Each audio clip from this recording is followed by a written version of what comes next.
በብዙ ኢትዮጵያውያን ዘንድ ይታወቃል። ከብዙዎቻችን ግቢ አይጠፋም። ቡና ላይ እርሱን ጣል አድርጎ መጠጣት የተለመደ ነው። ለብዙ በሽታዎች ፈዋሽነቱ ከባህላዊ እስከ ሳይንሳዊ ተረጋግጧል። ሰዎች ለማያውቋቸው ስፍር ቁጥር ለሌላቸው ችግሮች መድኃኒት ጭምር ነው። የመድኃኒትነቱን ያህል ደግሞ ከመጠን በላይ ከተወሰደ ከጽንስ ማስወረድ እስከ ኩላሊት ከጥቅም ውጭ ማድረግ ይደርሳል። ጤና አዳም ወይም በሳይንሳዊ ስሙ ሩታ ካሌብ ሴንስ ይሰኛል።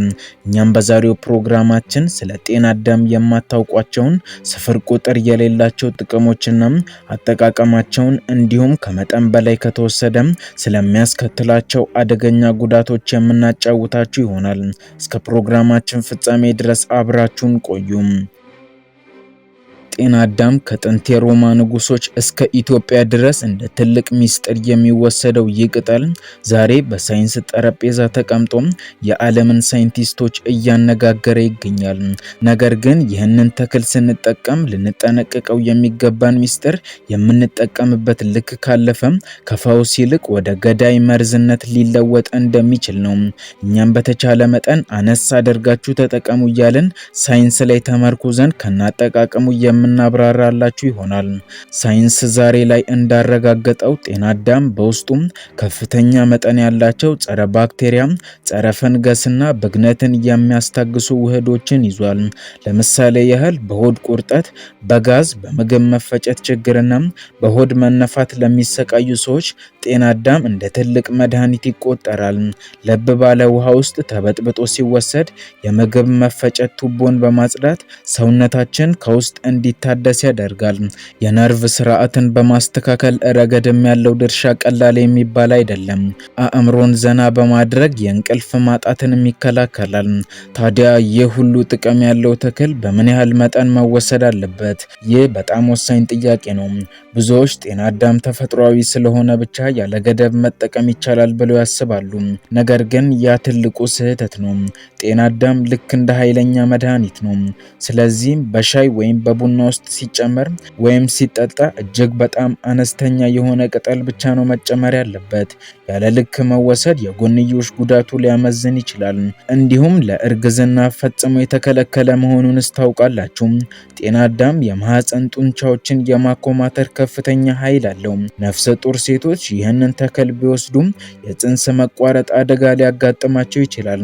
ከዚህ ባለፈ ስንቶቻችሁም ጤና አዳም የእባብ መርዝን እንደሚከላከል ሰምታችኋል? እስካሁን በሳይንስ ይሄ ነው ተብሎ የተረጋገጠ ነገር ባይኖርም በአንዳንድ አካባቢዎች እባብ ሲነክሰን ጤና አዳም ከቀባን ወይም ከጠጣን ወዲያውኑ ያድናል ተብሎ ይታመንበታል።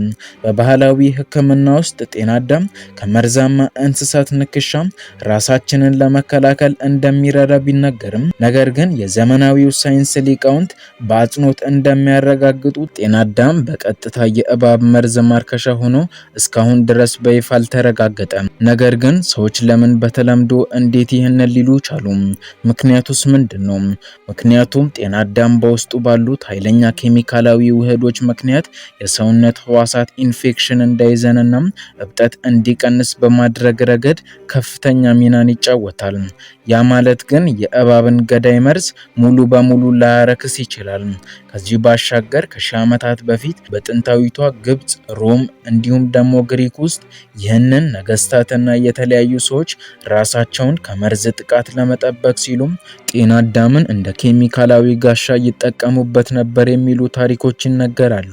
ዛሬ ላይ ሳይንስ ያንን የጥንት እውቀት መርምሮም ተክሉ በውስጡ የያዛቸውን ኃይለኛ ውህዶች በላቦራቶሪ ሲፈትሻቸው የሰው አካልን ከባክቴሪያና ከፈንገስ ጥቃት የመከላከል አቅሙ ከማንኛውም ተራ ተክል በላይ መሆኑን አረጋግጧል። አሁን እስቲ ወደ ሌላኛው ምዕራፍ እንሸጋገር። ሰውነታችን በየዕለቱ ከምንመገበው ምግብ፣ ከምንጠጣቸው መጠጦችና ከምንተነፍሰው አየር ጋር ተያይዞ እጅግ በርካታ መርዛማ ኬሚካሎችን ይቀበላል። ዘመናዊ ህይወት የታሸጉና የተጠባበሱ ተፈጥሯዊነት የጎደላቸው ምግቦች እንድንመገብ አድርጎናል። እነዚህ ምግቦች ደግሞ በሰውነታችን ውስጥ ካንሰር አምጪ ፍሪ ራዲካልስ እንዲመረቱ ያደርጋል። ፍሪ ራዲካሎች ኬሚካሎች ደግሞ የህዋስ መዋቅርን በማበላሸት ካንሰርን ጨምሮ ለተለያዩ አደገኛና ስር የሰደዱ በሽታዎች ይዳርገናል። ታዲያ በዚህ ሰዓት ጤና አዳም ብትጠቀሙ በውስጡ የሚገኙት ጸረ ኦክሲዳንት ንጥረ ነገሮች በሰውነታችን ውስጥ ያሉትን ካንሰር አምጪ ጎጂ ኬሚካሎች በመቃወም ህዋሶቻችን እንዳይበላሹና እንዲታደሱ ያደርጋል። በአጭሩ ካንሰርን የመከላከል አቅም ጭምር አለው። በሳምንት ውስጥ አንዴ ወይም ሁለቴ እጅግ በጣም በአነስተኛ መጠን የሚዘጋጅ ጤና አዳም ሻይ የሰውነት አካል ውስጥ ያሉትን መርዛማ ንጥረ ነገሮችን የማጽዳት ወይም ዲቶክሲፊኬሽን ከፍተኛ ስራን ይሰራል። ከዚህ ባለፈም አንዳንዶች የቆዳ ውበት ለማግኘት ወይም የቆዳ ነጠብጣቦችን ለማጥፋት ሲሉ የጤና አዳም ጭማቂም በቀጥታ ቆዳቸው ላይ ይቀባሉ። ይህ ትልቅ ስህተት ነው። ጤና አዳም ውስጥ የሚገኙ የተወሰኑ ኬሚካሎች ከፀሐይ ብርሃን ጋር ሲገናኙ ቆዳን የማቃጠልና የቆዳ ህብረ ህዋሳትን የመጉዳት ከፍተኛ አቅም አላቸው። ሳይንስ ይህንን ክስተት ፎቶቶክሲሲቲ ይለዋል። ለዚህም በቆዳችሁ ላይ ባትቀቡት ይመከራል። ወደ ሌላ ጥቅሙ ስናልፍ ከዛሬ 100 ዓመታት በፊት በወቅቱ የነበሩ የባህል ሐኪሞች ይህንን ተክል የተሰበረ አካል ጠጋኝ ሲሉ ያቆላምጡት ነበር።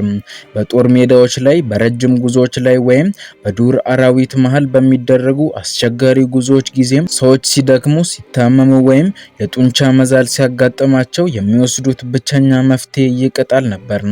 ዛሬ በዘመናችን በቤተ ሙከራዎች ውስጥ የሚደረጉ ጥናቶች እንደሚያሳዩት ጤና አዳም ውስጥ የሚገኙ ተፈጥሯዊ ውህዶች ከሰውነታችን ባዮሎጂ ጋር በቀላሉ ይጣጣማሉ።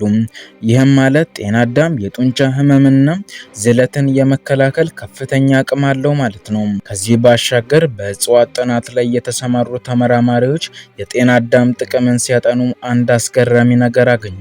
ተክሉ በውስጡ የያዛቸው የተወሰኑ ኬሚካላዊ ንጥረ ነገሮች የባክቴሪያን የመራባት አቅም የማዳከም ኃይል አላቸው። ለዚህም ከጥንት ጀምሮ ቤት ውስጥ ሲቀመጥ መጥፎ ጠረንን ከማጥፋት ባለፈም አየርን የማጽዳት ባህሪ ያለው። ከዚህም ባሻገር የእግር ሽታንና በፀጉር ላይ የሚወጡ ፈንገሶችን የመከላከል ከፍተኛ አቅም እንዳለውም ተረጋግጧል። እንዲሁም ብዙዎቻችን ጤና አዳም ከምንጠቀምባቸው መንገዶች አንዱ በቡና ውስጥ በመጨመር ነው። በኢትዮጵያ ባህል ውስጥ ቡና ሲፈላም አንዳንዶች ልዩ መዓዛ እንዲኖረውና የሆድ መነፋትን እንዲከላከል በማሰብ የጤና አዳም ቅጠል አብረው ይጨምሩበታል።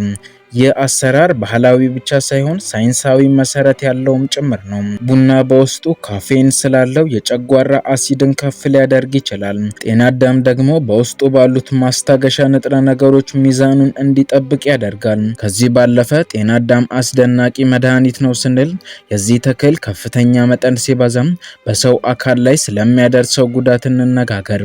አንደኛው የጉበትና የኩላሊት ውድቀት ወይም ሊቨር ኤንድ ኪድኒ ቶክሲሲቲ ይባላል።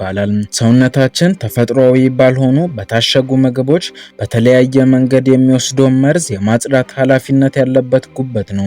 ጤና አዳም በብዛት ወስደን በጤና አዳም ውስጥ የሚገኙት ከመጠን በላይ የሆኑ ኬሚካሎችን ማጣራት ሲያቅተው የህዋስ መዋቅር ይጎዳል። በየቀኑ ያለ ገደብ ጤና አዳምን አፍልቶ ወይም ደግሞ ጨምቆ መጠጣት እንዲሁም ደግሞ አኝኮ መጠቀም ጉበትን በከፍተኛ ጫና ውስጥ ይከተዋል። ሁለተኛው ደግሞ የጨጓራና የደም መፍሰስ አደጋ ነው። የጤና አዳም ቅጠል ከፍተኛ ሙቀትና ቃጠሎ ያለው ተፈጥሯዊ ባህሪ ያለው መጠኑ ሲበዛ የጨጓራ ግድግዳዎችን በእጅጉ በማቃጠል ለቁስለት፣ ለብርቱ የሆድ ህመምና አልፎ ተርፎም ለውስጣዊ ደም መፍሰስ ይዳርጋል። የጨጓራ አሲድ ችግር ያለባቸው ሰዎች ይህንን ተክል ያለ ልክ ሲወስዱት የሚመጣባቸው ስቃይ ከህመማቸው በላይ የባሰም ሊሆን ይችላል። ሶስተኛው የነርቭ ስርዓት መረበሽና መመረዝ ነው። ጤና አዳም በከፍተኛ መጠን ሲወሰድ በሰዎች ላይ ማዞርን፣ የራስ ምታት ማባባስን አልፎ ተርፎም የማስታወስ ችግርንም የጡንቻ መኮማተርን ሊያስከትል ይችላል። ከላይ ተክሉ ነርቮችን የማስታገስና የማስተካከል አቅም አለው ስንል መጠኑ ሲያልፍ ግን የነርቭ ስርዓትን በማደንዘዝ መደበኛውን የሰውነት እንቅስቃሴን ይረብሻል። እንዲሁም ጤና አዳምን ከመጠን በላይ ስንወስድ ኩላሊትና ጉበትን ከመጉዳትና ሲብስ ከጥቅም ውጪ ከማድረግ አልፎ ለተለያዩ ችግሮች ሊያጋልጠንም ይችላል። ስለዚህ የቪዲዮ መግቢያ ላይ እንደተነጋገርነው ጤና አዳምን ስንጠቀም ልክ እንደ ወርቅ ሚዛን መሆን አለበት። በቀን ውስጥ ማኘክም ሆነ በሻይ መልክ ማዘጋጀት ከፈለገን የሚወሰደው መጠን እጅግ በጣም አነስተኛና ከጥቂት ሚሊግራም ወይም ከትንሽ ቅጠል የማይበልጥ መሆን አለበት። ለተወሰኑ ቀናት ከተወሰደ በኋላ እረፍት መስጠትም ያስፈልጋል። ያለማቋረጥ ለሳምንታት በብዛት መውሰድ ከፈውስ ይልቅ ለአደጋም ሊጋብዝ ይችላል። ስለዚህ አልፎ አልፎ በትንሽ መጠን መጠቀም ያሻል። ስለ ጤና አዳም አጠር አድርገን ያሰናዳንላችሁ ፕሮግራም ይህንን ይመስል ነበር። አብራችሁን ስለቆያችሁ እናመሰግናለን። መልካም ጊዜ ይሁንላችሁ።